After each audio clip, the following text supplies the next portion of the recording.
Here with head coach Brad Laird off the open week, the unscheduled or the unexpected open week, thanks to Hurricane Ida. And coach, we kind of talked about it between you and I, but when you look at it now, it kind of formed a natural break in your schedule. You've played your 3 non-conference games. Now you get to truly evaluate those as a whole and turn your attention to the conference season. So in a way, kind of made for a natural break in the schedule.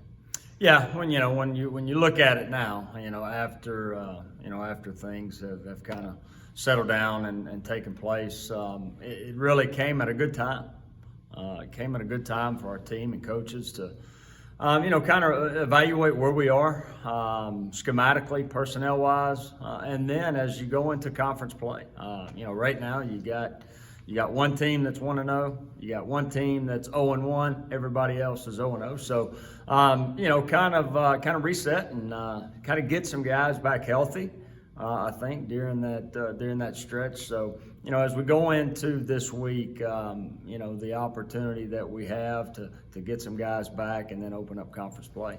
And that had to be the good thing, was not only that, getting guys back, but you also may have gotten some guys who were dinged a little bit, a chance to kind of recover some to where they're closer to 100%. Yeah, it's a combination of both. Guys like a Shamar Bartholomew, a Nate Nene, who Khalil Corbett Canada. Those guys that have not, besides Shamar playing a little bit against North Texas, has not played this year.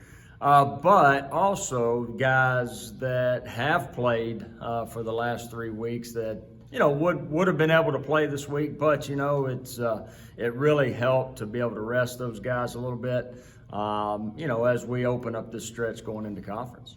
Well, you'll open with a team that's playing maybe its best football of the year in UIW. They've won 3 in a row, beat McNeese, and also have a win over an FBS program. This is a team that, one thing under your watch, you've never played them here. You always play exciting games against UIW, and we joke that, look, your gray hair looks good. Mine doesn't, but they've probably added a few gray hairs to your head, those 2 matchups. Yeah, we told the team, I guess yesterday when we met, one thing about these last 2 matchups, be ready to play for 60 minutes plus. Both games, one going into overtime, but both games ending on the last play of the game. So many ups and downs, back and forth, momentum changes, which you're going to see in any football game. But you look at those 2 with UIW the last 2 years, and you saw everything that you needed to see. And for them coming in, they're 3-1. They got beat, I think it was week 1 to Youngstown in overtime. Since then, they've won 3 straight. One of those being opening conference play. Quarterback has continued to play well. The coach has done a great job there. And so, we know what to expect. We know what type of football team we're facing.